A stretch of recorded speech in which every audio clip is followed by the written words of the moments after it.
안녕하세요. 오늘 이 자리에서는 한때 지구촌을 뜨겁게 달구었던 겨울의 대서사시 동계올림픽이 직면한 현재의 위기와 그 미래에 대해 심도 깊은 이야기를 나누어 보고자 합니다. 과거에는 모든 이의 가슴을 설레게 했던 낭만적인 축제였던 동계올림픽. 그러나 이제는 그 누구도 선뜻 나서서 유치하려 하지 않는 말 그대로 뜨거운 감자가 되어버린 이 현상에 대해 함께 고민해보는 시간을 갖겠습니다. 과연 이 겨울의 축제는 어떤 길을 걷게 될까요? 그 흥미로운 여정에 여러분을 초대합니다. 현재 동계올림픽의 위상은 과거와는 확연히 달라졌습니다. 눈부신 설원 위에서 펼쳐지던 화려한 스포츠의 향연은 이제 천문학적인 적자와 지구온난화로 인한 녹아내리는 빙하라는 냉혹하고 직시하기 어려운 현실에 직면해 있습니다. 1924년 프랑스 샤모니에서 순수한 열정으로 시작되었던 이 겨울의 아름다운 서사가 어쩌다가 몰락이라는 섬뜩한 단어와 나란히 언급되는 지경에 이르게 되었을까요? 우리는 오늘 그 근본적인 원인을 파헤쳐보고자 합니다. 1924년 프랑스 샤모니에서 첫 발을 내디딘 동계올림픽은 그야말로 순수한 겨울 스포츠에 대한 열정으로 가득 찬 축제의 장이었습니다. 당시 국제 동계스포츠 주간이라는 이름으로 시작된 이 대회는 스키와 스케이트를 일상처럼 즐기던 북반구 국가들의 자긍심을 고취시키고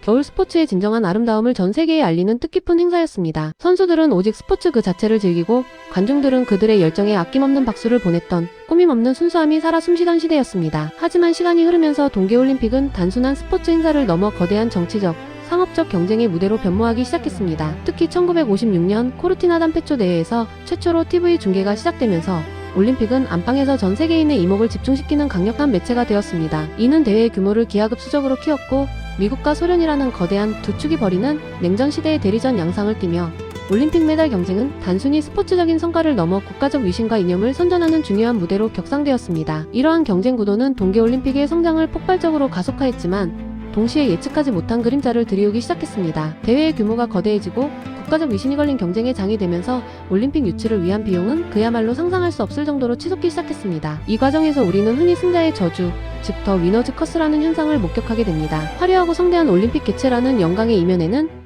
개최국이 겪어야 할 막대한 재정적 부담과 그로 인한 경제적 재앙, 이른바 올림픽의 저주가 깊숙이 도사리고 있었습니다. 이 저주는 예상치 못한 방향으로 개최 도시들의 미래를 위협하는 심각한 문제로 떠오르게 됩니다. 그 재앙의 서곡을 알린 대표적인 사례가 바로 2014년 러시아 소치 동계올림픽입니다. 소치는 약 55조 원에 달하는 그야말로 천문학적인 비용을 쏟아부으며 역대 올림픽 사상 최고의 개최 비용을 기록했습니다. 이는 이전까지 열렸던 모든 동계올림픽의 개최 비용을 합친 것보다도 더 많은 금액이었으니 그 규모를 짐작하기조차 어려울 정도입니다. 당시 러시아의 국력을 과시하는 장으로 활용되었지만 이 기록적인 비용은 훗날 동계올림픽의 지속 가능성에 대한 심각한 의문을 제기하는 결정적인 계기가 되었습니다. 그 결과는 참혹했습니다. 평창, 나가노, 그리고 방금 언급했던 소치 등 많은 동계올림픽 개최 도시들은 대회가 끝난 후 거대하게 지어진 경기장들을 유지하고 관리하는 막대한 비용을 감당하지 못해 꿀머리를 앓고 있습니다. 한때는 세계인의 환호가 가득했던 그 영광스러운 경기장들은 이제 아무도 찾지 않는 하얀 코끼리, 즉 쓸모없이 유지비만 잡아먹는 흉물로 변해버렸습니다. 이는 해당 지자체의 재정 상태를 파탄 직전까지 몰고 가는 심각한 위협이 되고 있으며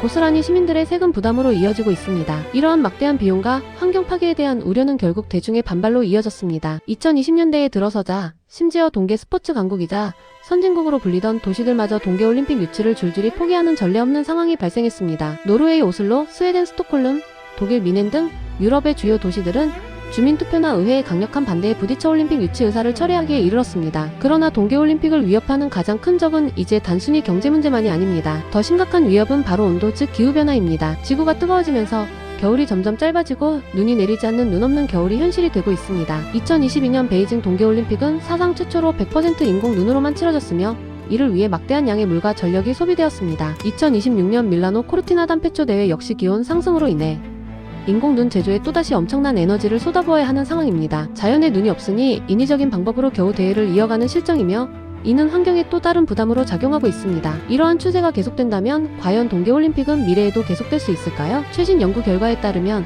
지금과 같은 지구온난화 속도로 기후변화가 진행될 경우 충격적이게도 2040년에는 동계올림픽을 안정적으로 개최할 수 있는 국가가 전 세계를 통틀어 단 10개국도 채 남지 않을 것이라는 매우 비관적인 전망이 나오고 있습니다. 이는 불과 20년도 채 남지 않은 가까운 미래 이야기입니다. 만약 이 예측이 현실이 된다면 동계올림픽은 특정 지역만의 스포츠 축제로 전락하거나 어쩌면 아예 사라질 위기에 처할 수도 있습니다. 현재 동계올림픽은 그야말로 세 가지 거대한 난관, 즉 삼중고에 직면해 있습니다. 첫째, 천문학적인 경기장 건설 및 유지보수 비용으로 인한 경제적 부담이 극에 달해 개최를 희망하는 도시가 급감하고 있습니다. 둘째, 막대한 세금 낭비와 환경 파괴에 대한 우려로 인한 정치적 반대가 거세져 유치 신청 철회가 속출하고 있습니다. 마지막으로 지구온난화로 인한 적설량 감소라는 환경적 제약은 인공 눈에 대한 의존도를 높이고 그에 따른 비용 상승을 초래하고 있습니다. 이 세 가지 문제가 복합적으로 작용하며 동계올림픽의 존립 자체를 위협하고 있는 심각한 상황입니다. 이러한 위기 속에서 국제올림픽위원회, 즉 IOC도 변화의 필요성을 절감하고 있습니다. 이제는 더 이상 무분별하게 새로운 경기장을 건설하기보다는 기존 시설을 최대한 활용하거나 여러 도시가 공동으로 개최하는 방식을 적극적으로 권장하고 있습니다. 나아가 솔트레이크시티나 평창처럼 이미 시설이 갖춰진 기존 개최지를 순환하며 대회를 여는 방안까지도 심도 깊게 검토하고 있습니다. 이는 한때 화려함만을 추구하던 축제에서 벗어나 지속 가능한 생존이라는 뉴 노멀 루놈로의 패러다임 전환을 의미합니다. 올림픽이 환경과 경제적 효율성을 동시에 고려하는 형태로 진화하지 못한다면 그 미래는 결코 밝지 않을 것입니다. 그렇다면 과연 동계올림픽은 역사책 속에 박제된 과거의 기록으로 사라지고 말까요? 만약 우리가 이 심각한 기후 위기를 해결하지 못하고 올림픽 개최의 경제적 효율성을 찾아내지 못한다면 머지않은 미래의 인류는 더 이상 동계올림픽이라는 축제를 경험할 수 없게 될지도 모릅니다. 빙하가 녹아내리고 눈 없는 겨울이 일상이 되어가는 현실 속에서 이 위대한 스포츠 유산을 지켜낼 수 있을지는 전적으로 우리의 선택에 달려 있습니다. 오늘 말씀드린 이 중요한 이야기에 공감하신다면 저희 채널의 구독과 좋아요를 부탁드립니다. 더 많은 분들이 이 문제에 관심을 갖고 미래를 함께 고민할 수 있도록 여러분의 응원이 필요합니다.